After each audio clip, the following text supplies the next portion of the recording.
to the Long Take Review, where four college professors talk film, providing insights, not assigning homework. I'm your host, Greg Cass. Wait, what? Where's Jen? This can't possibly be allowed. But no, my listeners, welcome to a new experimental episode type that I am going to christen Quick Takes. So we always enjoy having inspiring conversations and debate between all of our hosts, and that's going to continue to always be the bread and butter of this feed. But every once in a while, through the normal course of film going, it often happens that like one of us or maybe two of us have the opportunity to see a film early or in a interesting setting, or just, get out to a repertoire screening that we want to share about. And we don't have a venue to do so without kind of derailing some of our other standard content. So we want to have a new format. And again, I'm the one starting it, so I get to say Quick Takes. And this is just going to be a kind of preview of some of the awards race, other insights we gain from, sharing an experience about a specific film. Sometimes it could just be, in the case of these three films I'm going to talk about today, I just really want to share the good word about them and hopefully inspire other people to go out and see them. So in this Quick Take subseries, one or more long take hosts will come in to offer some brief, spoiler-free reactions to films that they have been able to see. And you know what that means, my friends? It's the long-threatened solo pod at long last. So in this particular specific episode, I want to share a few quick takes on films that I've had the privilege of seeing early, but, we haven't had time to record on our main show, or, these won't be available to our other hosts for some time. These may also not be available to you in the case of one of these films until January. So I want to, put the emphasis on spoiler free. I'm just going to talk through kind of my initial reactions to these movies. And I'm going to give you kind of, the chance to decide if you want to go see this film for yourself, but maybe think a little bit more about the Oscars race. So in this initial Quick Takes episode, I am basing this on some wonderful experiences I had last week through the Independent Film Festival of Boston Fall Focus series. It's a bit of a mouthful, but essentially the Independent Film Festival in Boston takes place in April, or sometimes it slides into May, but in the spring each year. And the curators of that festival do an incredible job of grabbing some of the kind of Sundance favorites from the month before, or maybe just, what they've heard good things about. And they do a really nice job of curating a wonderful festival. Whenever I have the privilege to attend, I'm excited to do so, and they have really good taste. But they started a few years ago offering a set of fall screenings that they called the Fall Focus series. And, as they explained it themselves at the screenings I attended, essentially they found that, their relationships with studios or just their general fandom of movies meant that by the fall, they had been able to determine, okay, there's now a new crop of buzzy film festival films available to us, and we want to offer the chance for our membership or just the general public to get access to and see some of these together. So they started this as one weekend. I think they said they started with 5 screenings the first year, and it has continued to grow and grow until this year they were able to offer almost 2 full weeks of screenings, all of which were kind of the biggest, buzziest films that we've heard about. Their opening night this time around was After the Hunt, which was about a week before the general release. They also offered If I Had Legs, I'd Kick You slightly early. They offered Sentimental Value. It Was Just an Accident. They offered The Mastermind. They offered Blue Moon and Secret Agent. All of these great films that, again, they've had the privilege of seeing or have relationships with those studios. So it's a wonderful festival. If you're listening to this and you're somehow in the Boston area, I would watch for this again next fall. And it really just is an opportunity for me as somebody who can't attend all the screenings, can't go to every single one like I wish I could. It gives me a chance to jump in and maybe grab a few of the ones I'm interested in. The other wonderful piece of this is they screen all the films at the Brattle Theater, which is a mainstay of independent film in Boston. If you are listening to this and you're ever up in the Boston area, you should check out what the Brattle Theater is playing. They're in the heart of Harvard Square. It's where a nice chunk of kind of general screenings that interest filmgoers happen here in town. I've said it before, we have an embarrassment of riches in terms of theaters in Boston, that between the Brattle Theater, the Coolidge Theater in Brookline, and the Somerville Theater in Davis Square in Somerville, we really get a huge swath of really any release as a part of it. So I get to attend just 3 screenings this year that I'll walk you through. 2 of the 3 at least were sold out, and it was like the best kind of film crowd. People who are really excited to be there, really excited to have the privilege of seeing something early. It was just a really great time, and I had the great fortune of attending a lot. I every time I attend an IFF Boston screening, I'm like, I got to become a member. I got to do this. They were tantalizing the hint that in about a week they're showing Hamnet early, so I might just have to break down and become a member to get to that early screening. So while the full list that I was just going through had so many wonderful films, and some that I've actually seen outside of the film festival, I attended 3 screenings as a part of the Fall Focus series, and that's what I'm going to be covering in this episode. So if you are interested in my initial takes on, or my quick takes on these 3 films, I will be previewing Rian Johnson's 3rd installment of the Benoit Blanc mystery series, Wake Up Dead Man, also a Greg Cass hype draft pick, you may recall. I will then talk about Bradley Cooper's 3rd feature film, Is This Thing On?, which stars Will Arnett and Laura Dern. And finally, to Jen's great envy, I was able to see The Testament of Anne Lee, the new epic directed by Mona Fastvold and starring Amanda Seyfried as the head of the American Shaker movement. And that's a film that's not going to be available really anywhere until, it'll be in New York and LA just for their award season eligibility at the end of December. And we were told it won't be back in Boston probably till the end of January. So it was a real treat to get to see that early.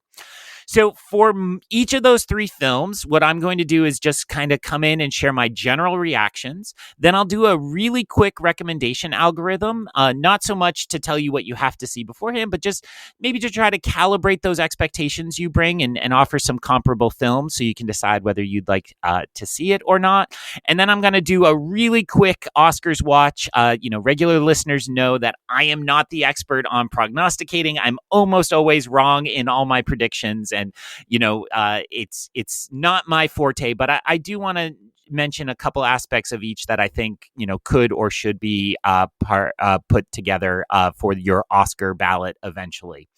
And again, I'm going to keep it very light, very general. Especially Wake Up Dead Man is, of course, a film built on a mystery and built off of not knowing what that mystery is as you walk in. So I'm going to tread very carefully, keep these to general impressions. And you should be able to see in the show notes, if you're only interested in 1 or 2 of these, or maybe you want to go in very cold on one of them and pure, I will give a clear introduction, and then it should be in the show notes what time each of these films gets discussed. But first, one of PT's normal jobs, but let me see if I can do it. If you don't want to miss new episodes of the Long Take Review when they drop, or you just want to contact Jen directly to tell her she needs to pull the plug on this crazy vanity project of mine, please follow the Long Take Review wherever you get your podcasts, and you can find that contact information and the main show feed on Substack at thelongtake.substack.com. Make sure you subscribe while you're there to get all of Jen's fantastic reviews. We are also available on Spotify, Apple Podcasts, Overcast, wherever you get your podcasts. Please give us a follow, a subscription, so that we can continue to make this great show for us. And then for those quick takes in return, you can also follow us on Instagram and Threads at The Long Take Review, and on Letterboxd at LTR Pod. So without further ado, I'm going to get into each of these three films and do those quick takes, as I said. So up first is Wake Up Dead Man, Rian Johnson's third film in the Benoit Blanc trilogy. Please tune out now if you do not want to hear absolutely anything about Wake Up Dead Man. I have made no secret on this podcast over the years that, Rian Johnson is one of my favorite filmmakers out there. I continue to think The Last Jedi is an absolutely brilliant, Star Wars film. It's not flawless, but I think it showed what that franchise could do, and then we retreated from it. And among those, you may recall that the first of the Knives Out films, the Benoit Blanc films, made my top 10 films of the 21st century. I think that's a particularly brilliant film. So here is my review of Wake Up Dead Man. First, the short take. Initially, I walked into this movie with really high expectations. It was one of my hype draft picks. It was one of the films I absolutely had to get to. And I'm going to say that this film ended up coming up just short of those probably too high, nothing could meet it expectations. I would say that my general response to this is that it is a great film. It's a worthy member in this series. But if this series has been defined by anything, it's that Rian Johnson has acted as writer and director to really craft very different mysteries. So, the tone of Knives Out and Glass Onion are very different, right? And I think some people who went into Glass Onion expecting Knives Out 2 to be a kind of carbon copy didn't really like the kind of more extreme kind of comedy of it, the kind of parody nature of some aspects of it, or just the kind of big swing of a kind of island mystery. So my short take on Wake Up Dead Man is this follows the pattern of being great, but also very different from the first two. I can totally understand somebody who maybe likes one or both of those not vibing with this third installment. But the mainstays that for me make this franchise worth continuing to be a fan of are the incredible casts that Rian Johnson draws together, the writing of an intricate mystery, and of course, Daniel Craig. So across those three categories, I will say in terms of cast, this absolutely delivers on what you've come to expect from the Benoit Blanc films. I think Josh O'Connor takes really the lead position and is flanked by Glenn Close, Jeremy Renner, Kerry Washington, Andrew Scott, Kylie Spaney, who from Alien Romulus and Priscilla and Civil War. So fast becoming a favorite performer of mine, and she's great in this one. And then Thomas Hayden Church, who it's nice to see show up in something, and many, many more, and including some that they've kind of held back. So I will follow suit on that. So the cast is phenomenal, and seeing these people who are clearly having fun and doing something a little different than their normal performances, I think is really excellent and worth continuing to be at. Staying very vague on writing, I will just say that if you enjoy the way Rian Johnson has evolved these films and has developed that kind of back and forth banter and the kind of quick dialogue style, I think you'll find plenty here to like. I think the audience I was with, which was a sold out crowd on Halloween night, I think we all had a great time. I heard lots of laughter and I heard lots of enjoyment of the film. The third one's a little trickier for my short take is if you show up for these films for Daniel Craig, of course you're going to see Daniel Craig playing Benoit Blanc, which has to be, obviously the first line of Daniel Craig's obituary someday will be James Bond, but this has to be up there at this point as just an iconic character that he's created.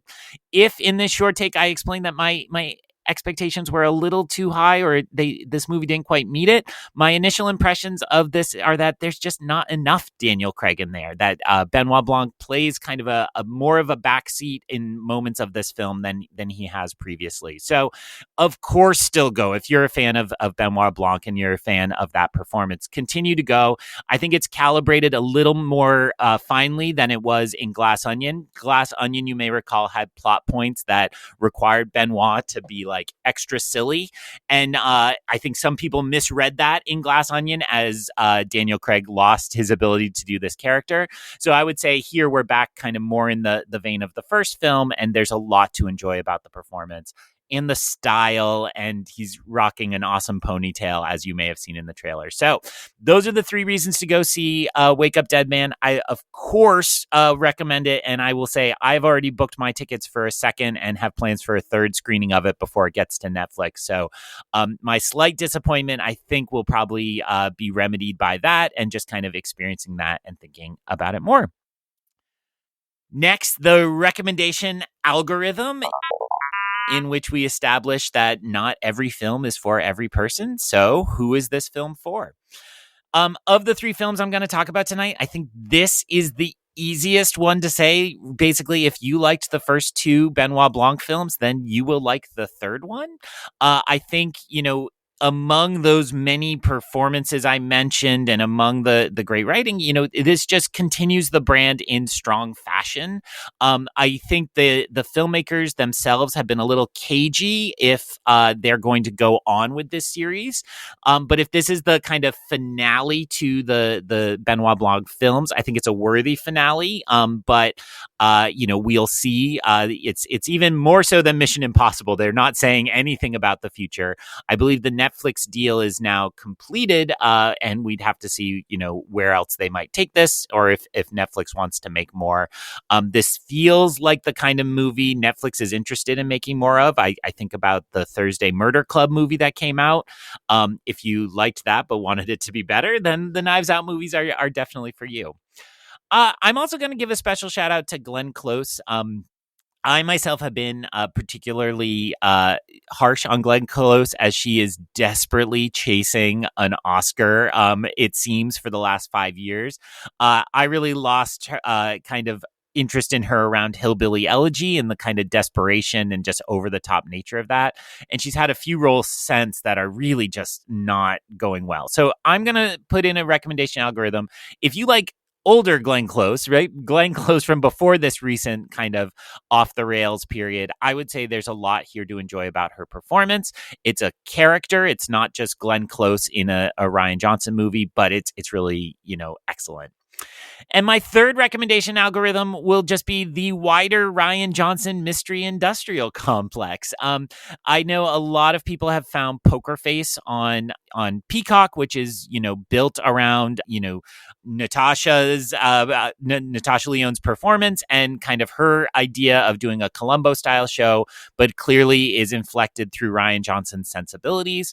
Our Halloween screening featured an early or a costume contest, and anybody who was wearing a movie costume got to go up on stage. The winner ended up being somebody playing dressed as Charlie Cale from Poker Face, and clearly the crowd was really into it. So if you've been enjoying that show and you are, all in on Rian Johnson for those reasons, I think you're going to find a lot to enjoy here. But it is a little more of a gothic version, of a gothic register perhaps of that tone, which I think is also really fun and a part of this. And I don't think Jen's going to drop in the full sound clip each time, but to go quickly to Oscars Watch, as much as I enjoyed this film, as much as I had a good time, I really think it's going to take a lot of other films kind of collapsing to get this noticed for the Oscars in this. I think, there is some history here, no performance history, but maybe a screenplay nomination could happen. It would be adapted screenplay since it's a sequel, and that's a really big uphill battle. While I liked many of the performances and had a great time watching them, I don't think there's anything here quite flashy enough or fresh enough to really rank into the best supporting actor, or best actor, best actress, best supporting actress, any of the acting categories. I just don't think there's anything here that's quite there. And, if there was a chance for, Benoit Blanc, I think that's, it's not new or different enough. If there was a chance for Glenn Close, it really just isn't quite enough substance there. And perhaps my favorite performance, and I haven't mentioned him yet, is Josh O'Connor. I guess I did mention him, but Josh O'Connor, probably it's a long shot to get an Oscar nomination, and Best Actor is looking increasingly crowded as time goes on. But I will say I have a little bit of hope that Josh O'Connor might pick one up, and I know Katie Rich is arguing for this over on her socials too. But he might pick up a Golden Globes nomination, because of this being such a comedy, and we could get a Best Actor in a comedy nomination. That seems like the year Josh O'Connor is having. I've mentioned before, 3 of my hype draft picks were his film. I've now seen all 3. Not a single one disappointed me, and he was good in all 3 and very different in all 3. So I think there's a chance we could see him get a kind of nomination both for his work in this film and, potentially just as a "you're having a great year" nomination. In general, I do think, that the Netflix of it all might get in the way of this film being too popular, or too awards focused, right? That people still have this hesitation.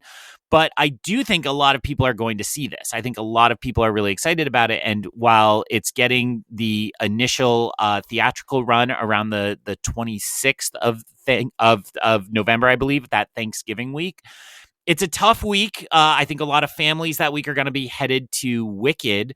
But maybe, just maybe, that a lot of people get out to the theater and remind Netflix that they should be doing these theatrical releases. I think they got good numbers on Frankenstein. And maybe, just maybe, that will mean, when it arrives in December, that everybody watches it and gets a lot more buzz. I think the opposite of the House of Dynamite pattern. So my final take: absolutely go see this, please. The quick take is this is worth your time. This is a great movie, even if, I maybe psyched myself out with expectations. Moving on to film number 2. Film number 2 is This Thing On? The third feature from Bradley Cooper, directing primarily Will Arnett in the lead role, and Laura Dern, I would say almost at the level of co-lead. Bradley Cooper also acts in this film, and there's a lot of other small recognizable parts from great comedians, and also Will Arnett's kind of co-host on Smartlist, Sean Hayes, pops up here, and a few others. So I want to talk about this film. This film is very limited at the moment. It's coming from Focus Features, and its actual release date is going to be on Christmas. I think a lot of the critic community got to see Is This Thing On at New York Film Festival, which was their closing night selection, and it was the closing night selection here at the IFF Boston Fall Focus. But it hasn't been widely seen, so I will keep things very spoiler-free, but I want to talk through it. So first, the short take. So my main reaction to this film, I was pleasantly surprised by how good it was. I really didn't know what to expect. I have been a Will Arnett fan since really the pilot episode of Arrested Development, when he just stole the show as Job. I remember the episode of Arrested Development where Job throws a letter into the ocean. I remember literally falling on the floor laughing with my college roommate Zach about how great a performance it was, how funny a gag it was. And I think I've kind of kept my eye half on Will Arnett since then. And I don't know that he's ever kind of gotten to really spread his wings outside of that Job role. He's often a very comedic part. I think about something like Hot Rod or Blades of Glory, where he pops up in a really over the top kind of satirical performance. That's not this. This is very much a kind of serious take on what a modern marriage falling apart is like, and that he happens to find solace and find relief in the world of stand-up comedy, and trying his hand at that is really engaging and entertaining, but it is not necessarily a stand-up movie. This is much more about the marriage and the relationship for it. because I was not expecting this to have such, a strong focus on the couple, I will say Laura Dern is the one who surprised me the most in this. She's phenomenal. That seems silly to say because Laura Dern is always phenomenal, but she's given a very good part here, and I would say a very realistic take on a modern mother, right? Because it is a couple breaking up and they have two children. And I do think we're in this very interesting moment where I think culture in general is demanding that we start to take the stories of mothers seriously. I think about Night Bitch last year with Amy Adams. I think about If I Had Legs, I'd Kick You with Rose Byrne this year. And, those are two very intense takes on it, whereas I would say this is a much more subtle performance, yet it takes a very real interest in the lives of a modern mother and the demands put on a woman to perhaps set her life aside to raise the kids or to take care of the household as a part of this. So I thought this was a great showcase for both of those two actors. And, I will be interested to see. I think it's probably only natural that Laura Dern goes best supporting actress, but there's a case to be made that she should be lead actress as kind of co-lead with Will Arnett. I liked a critic I listened to recently pointed out she gets a lot of scenes by herself, right? And that's kind of a silly take on it. She's probably still in less of the movie than Will Arnett, but she definitely has a full, rich story constructed around her character. My MVP, other than those two, is Bradley Cooper. And I just want to say that this is such a wonderful move for him as a director. I think we all in our coverage of Maestro pointed out, like, he just felt so desperate that he's wanted to be taken seriously. And it felt so pretentious in so many ways that, like, he did everything in Maestro really well, but it just felt like he was over the top flashy and trying to show that. I think in this film, in my read on it, all that pretension is gone. And in a really wonderful way, right? That this is just a very grounded, real story. It's based on a good, solid script that Will Arnett, Bradley Cooper, and I already forgot, Mark Chappelle all crafted together. It's credited as being based on a true story. I don't know. I think people have naturally read this as the story of when Will Arnett and Amy Poehler got divorced, based on their family structure, based on, some of the elements of it. I don't know that that's necessarily fair, and certainly wouldn't hazard the guess, but it does feel like there's, some real truth in the script that Bradley Cooper brings out.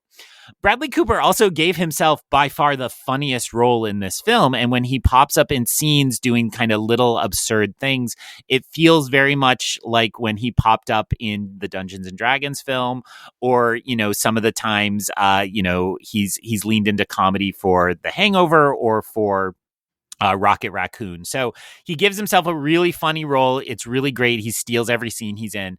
But then the direction is just so grounded and wonderful. I think I said in my Letterboxd review that this felt like he, wanted to just do something small. And I think that's what makes this such a wonderful tone for him to be in, or move for him. I would say funny, yes, but also somber, right? It's got a nice melancholy to it that I think works really well. And that can at times be a tricky tonal move, but Bradley Cooper really finds it between the script and the directing for it.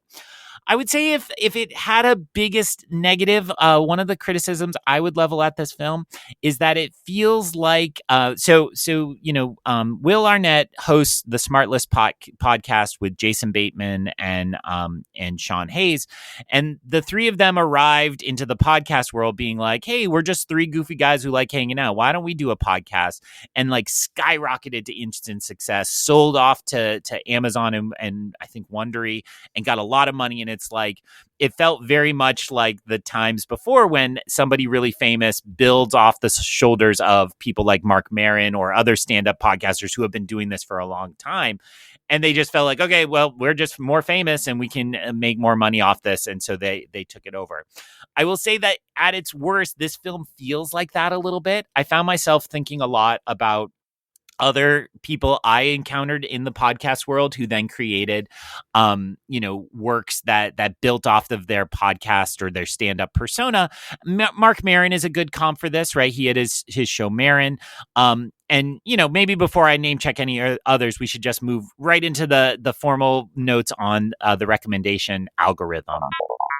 So, beep, boop, boop, boop, beep, boop, boop. the recommendation algorithm where we establish the audience for a film, we admit that not everything is for everybody. So to continue that string of thought, I would just say that I found myself thinking a lot about The Big Sick, which Kumail Nanjiani and Emily Gordon wrote a few years ago. This film has a very similar tone and uses stand-up in a similar way. I think I thought a lot about the show Louis before Louis C.K. was revealed to be such a creep show. This had that same relationship with like, wow, isn't stand-up kind of interesting and kind of cool? Let's show that. And I found myself thinking probably most about the show Crashing, which was an HBO show about Pete Holmes, the comedian. And it had a lot of very similar structural elements to this. I believe in the pilot episode, he divorces his wife or starts the process of getting divorced and then tries to like rebuild his life while also kind of building his stand-up career. Very similar things going on here. So in those ways, I think my worst kind of take on this film is that it just feels like I've seen this story before, or that other people did it in a small way, and here come a few big names to kind of take over that tone and remake that. So at its best, though, I do think, well, and I actually really like the Big Sick comparison, because I think the Big Sick felt to me like a moment when we were getting like an adult comedy that dealt with adult things, right? And I know just invoking this name is going to raise Antonio's hackles, but I felt like this was a good Albert Brooks movie directed by Bradley Cooper. Like he found the kind of comedy and the relationships and the kind of melancholy of trying to understand that adult relationships are complicated. They're not rom-com fantasies. They are not sitcom couples, right? But these are real people acting like adults, trying to figure out their way through really difficult events and really difficult things. The wider cast, where you have the adult friends of the couple, you have Will Arnett's parents play a prominent role, not his real life parents, but the characters of his parents of his character, all play like a really fun part in this. And then, that makes it feel like that one of those big ensemble comedies from the 80s or 90s that kind of took this seriously, maybe like a Parenthood or something along those lines. So I really, really enjoyed a lot of that. Oh, or like the Father of the Bride movies as well come to mind, like that kind of that life moment. Let's just take it seriously and see what we got. So I think those all feel to me like good comps for this, for your kind of expectation.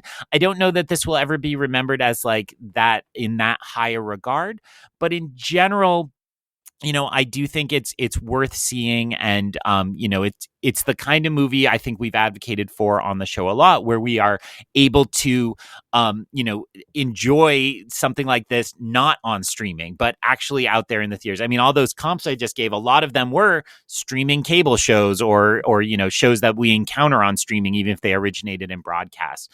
The film doesn't feel rushed, and yet does a good job moving through time and giving you as much as some of those shows. So really enjoyable, and I certainly recommend it. I think I was at 4.5 stars on Letterboxd. I was tempted to go for the full 5, but I'm trying not to be as much of a cliche as I have been before. To jump over briefly to Oscars watch, I think there's a lot here that is really, really good, but I don't think, just right off the top, I think this will be the least nominated Bradley Cooper film, simply because it doesn't feel like awards baity. And that's what made me like it. But I can also see why some people would say like, well, then it's not as successful as those others. But, whatever you think about A Star Is Born or The Maestro, he's aiming, he's Ted Williams pointing the bat at the outfield, right? And he's saying, I'm going to hit it out of the park, and every decision is based around that. And I just think this benefits so much from being smaller and more intimate. I would love to see him get some nominations for this, just to kind of send the message to Bradley Cooper, like, hey, this is what you should be doing because you're really good at this. And I would love to see like 5 more of these and no more Maestros if I had to make the choice. So, I think the central question is, are Will Arnett and Laura Dern so good that they could be, in the mix for those 5 spots for for either, well, for lead actor and either for best supporting or best actress. I think she would probably run in best supporting, and I think it's a long shot because that's a really tough category this year. I'm going to refer back to the last segment and just say I think the best lane for this would be Golden Globe nominations. When you split the acting into drama and comedy musical, you can really put these performances into the comedy category. They feel like people the Globes want sitting there getting a little tipsy, shown at their table. So I think that would be really great. If I had to say beyond that, I would really love to see a writing nomination, a screenplay nomination for Arnett, Cooper, and Chappelle. I believe that would be original screenplay, which, I'm not here handicapping the races perfectly, but I feel like there's a lot more room there than there may be in other category, in the adapted category, just based on what's out there. And as I said, I think, I would love to see this happen for Cooper, to give him a directing nomination for this, but I think it's a long shot at this point, just because it's not as flashy as his others. And if I got to give one vote, I would say it's Laura Dern, but, I think, like so many actresses and actors of her caliber, we're just taking her for granted at this point, right? Like, she's won and we just love her whenever she shows up. So that's a part of it. So that is my complete thoughts on, or my quick take thoughts on Is This Thing On? Like I said, it'll be out on Christmas, so it would be a good one to pick up when you've already seen Avatar and maybe want something a little quieter. My vote would be go catch this in theaters to show the studios that this is what we want to see. So that is This Thing On? And finally, for segment 3, I had the absolute thrill of getting to see The Testament of Ann Lee, the new film directed by Mona Fastvold, who is the creative and life partner of Brady Corbet of Brutalist fame. I think they have worked hard to brand themselves as a filmmaking team and a writing team, and so Brady Corbet is listed as a writer on this film and as a producer. It seems to me like the message from them is that they love working together, and sometimes one or the other gets to drive the car. And in this case, it's Mona Fastvold. The film stars Amanda Seyfried of, I was recently trying to tell a student who Amanda Seyfried was after I saw this movie, and we had to dig a while, and we finally got to Mean Girls, which is perhaps not her best performance, but her most well-known, but certainly had a lot of, good success in films and in television of late. Lots of Emmy nominations and Golden Globe nominations for some of her limited series work. So, and Amanda Seyfried plays the titular Ann Lee, and this is the story of Ann Lee, who is not the founder of the Shaker movement, but is really the person who brings the movement to America and is the head of the Shaker movement here in the colonies, as it would have been at the time, as a part of this. So to begin with the short take, which is just some initial reactions, I went into this on the strength of just knowing that it was the team behind The Brutalist, and that it was, I had heard ahead of time that it was a musical. I had heard it was historic epic. And so I went into this. I will also note, just in passing, that the theater was sold out for this one. It was not sold out for Is This Thing On? There were some seats still available, but this one had a big crowd and probably 30 to 40 people still in line trying to rush and get seats. So there's a lot of buzz on this one, and I'm not sure where exactly that comes from, but it made me really excited. My one word short take, bold. I have never seen a film like this before. I think in so many ways it found a very unique tone and mold to operate in, and it committed to it fully. There were no moments of this film where I was really bored or where I thought they were pandering to its audience in any way.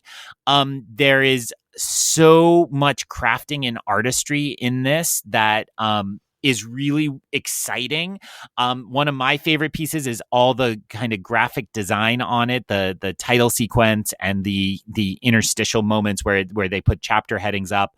They all look like old-fashioned pamphlets that my early modernist scholar heart loved, and I loved seeing that kind of enliven this and set the tone for this. So listed here in my notes are just a few ways to try to not give away too much about this, but to try to calibrate expectations. First on my list would be to think carefully if you are expecting a musical. It is hard to exactly define what this film is doing in music, but I would say the majority of music is based on Shaker hymns. So the majority of times you hear music in the film, it is characters within the film singing a hymn. There are sequences that expand that outward. So maybe there's action happening on screen and the characters are still singing the hymn in a way they wouldn't be in the real world. There's a kind of running through the woods segment where all the characters are singing. And so it's not like those characters actually would be singing a hymn there. But the music is, don't think MGM grand musical. It's not that kind of musical. It's very much of the world and grounded in the time. That being said, the music is phenomenal. It's got this wonderful haunting quality. There's a lot of breathiness to it. I am not an expert on the Shakers, but I would say that, it feels like the Holy Spirit is in motion in the film, and they're trying to capture the ways in which the Shaker community understands the world and understands that music. So it is a musical technically, and it isn't just like music plays while characters do things or within the action of the film. It's a little beyond that, but it's really unique. And this is my hottest take in this Quick Takes episode is I will say I liked this a lot more than I liked The Brutalist. I think if you remember last fall, I was probably coolest of the group on The Brutalist. I found The Brutalist completely engaging at times, but just totally up its own butt other times, that it was just so pretentious and felt like we had to watch it. The tone of The Brutalist to me was reflected in Adrian Brody's speech as he accepted the award, where he's like, I have a ton to say and you're just going to keep listening and I don't care whether you're interested or not anymore. And that felt like The Brutalist to me, fair or unfair. And I struggled with it at times. I did not struggle with this at all. I thought this had a very clear sense of what it was, that it wanted to be high historical drama. The other thing really working in its favor for me personally is I didn't know the history of the Shakers. I did not know this. And so I found myself really engaged with the story. I've grown up here in New England, as I've said before, so I know there are Shaker villages around. I used to drive up and down the highway in New Hampshire, and you go by the Canterbury Shaker Village.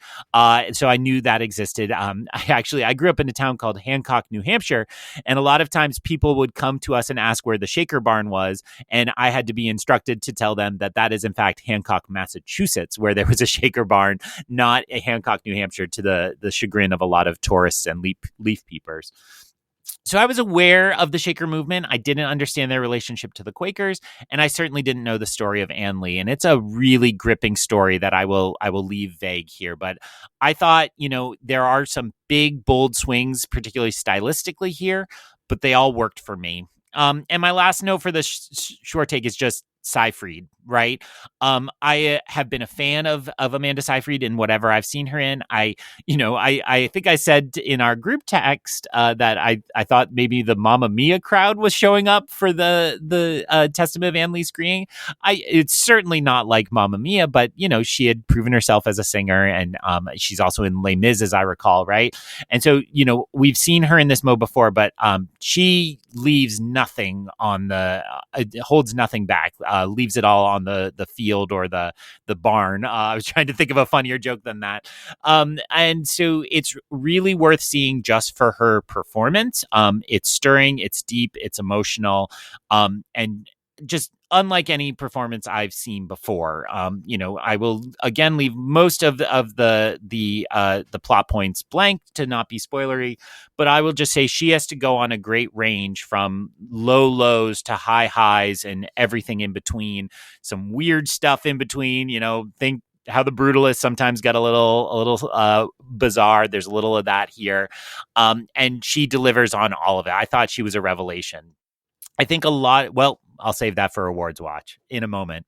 So for the recommendation algorithm, we recognize that not every film is for all people. So the obvious comp here that I've already name checked is The Brutalist. And I think the ways in which this film uses production design, the way this focuses on performance, and the ways it kind of crafts an experience, all of those best features of The Brutalist, I think are here. And I think that perhaps Mona Fastvold did more on that film than we got credit for. You can never see into a partnership, but it feels like, this is very much in a similar vein in the best ways. And again, leaves aside some of that pretension. It also doesn't outstay its welcome.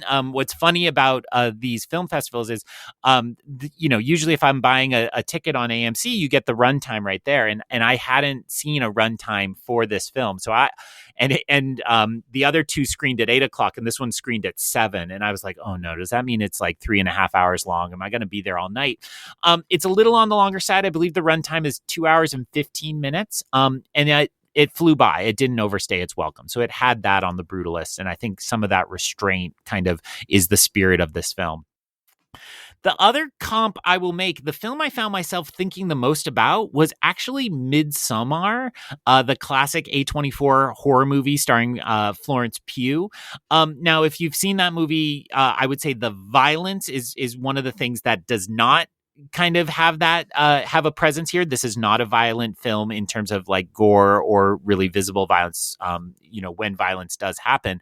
But I will say tonally, it just kind of felt like that. Like I felt like I was in this kind of unformed ethereal space for so much of the runtime where you're not entirely sure what's real, what's supernatural, what we should take seriously, or how this is all coming together.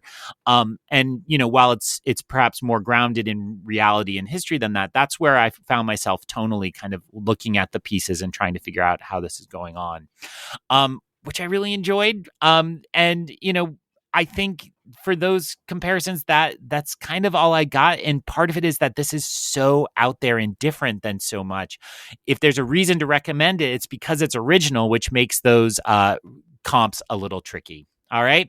So moving on briefly to the Oscars watch. I will primarily focus on Seyfried here, but I want to note that there are some other really good performances here. Lewis Pullman shows up. Lewis Pullman, who played Bob in the movie Top Gun Maverick and Bob in the movie of The Thunderbolts, both of which were kind of standout performances.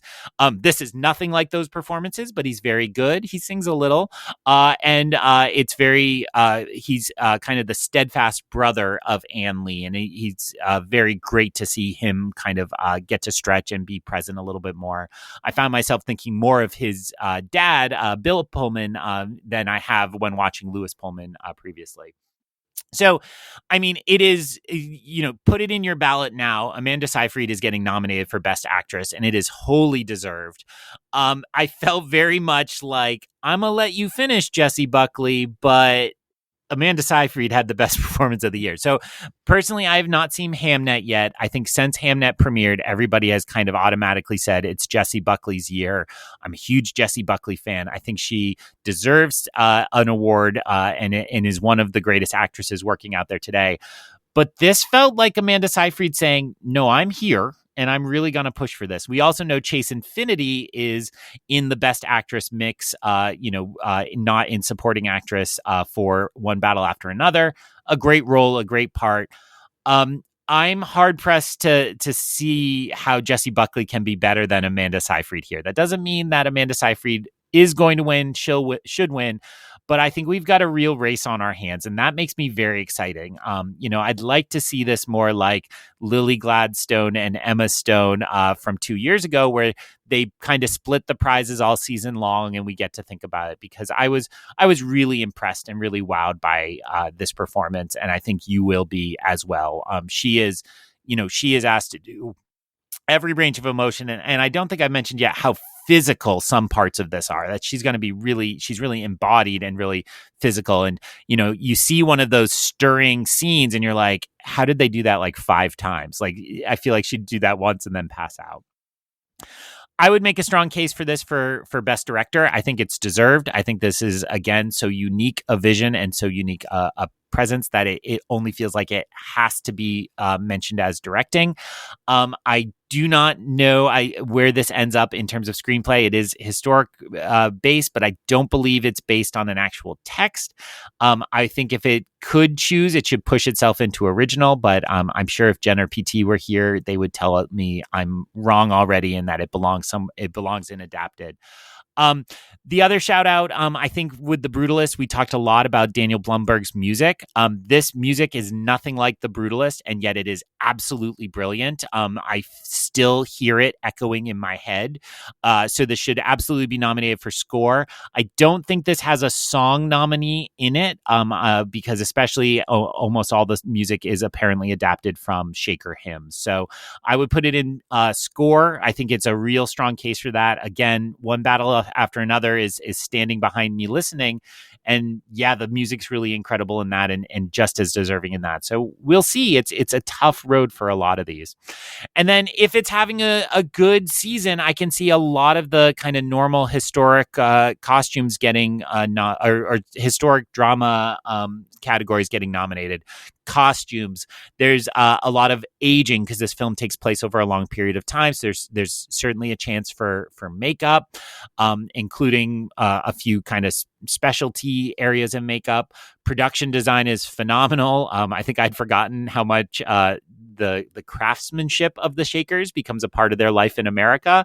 So there's a lot of good Shaker chairs. There's a lot of good Shaker tables and furniture, and also hat boxes and so on. So I think if it starts having a good night, there's a lot to be said there. I think, in terms of something like editing and cinematography, absolutely deserving. There's not like flashy standout moments in editing, but cinematography, there's a lot. And it's just, I think I haven't alluded to this. So this is in some ways, it is the time period it's working across takes its story from Manchester, England, through to America, to New York City, and into the woods of New England in a lot of ways, in small villages. So there's a lot of production design here, and even some decent visual effects as they're trying to recreate those places for this time period. So I think this is going to be a big player. If you remember, I forced Jen to record with me last November because I saw The Brutalist early, and I walked out of The Brutalist being like, I guess this is a part of our season, but I'm not that big a fan. Quite the opposite here. I was ready to be in the same place, but I'm like, no, this deserves to be a big player in the award season. I went full 5 stars on Letterboxd, and I have no regrets. I'll probably try to see this again. I believe, as I said at the top of the episode, that will be January by the time it reaches most theaters. Very much in the Brutalist mode is what they're planning on. And I believe this is also Focus Feature, so they got a busy season ahead. All right, my friends. For better or worse, that is the inaugural episode of Long Take Review Quick Takes. So, if you are still hanging out with me, thank you. Thank you for indulging me in this. If you know me on my socials, I'm at Ion Cannon, EYEONCANON, primarily on Instagram. And you can reach the show at thelongtake.substack.com, which includes ways to contact Jen. If you liked this and this is something you're looking for, kind of to help you decide whether to go see movies, please let us know. Let me personally know, or let Jen know, and I'm happy to do so again in the future when I get an opportunity like this. Our LA friends, PT, Jen, and Antonio, get a lot more opportunities for new movies like this with early screenings and guild screenings and so on. So there's a lot of potential there. I also know PT is all about hitting up those repertory screenings, and I do it from time to time too. And so it'd be fun, if I go see something old, to kind of pop on and give you that recommendation. So who knows whether this will be the first and only, whether even Jen ever releases it. We're waiting to see.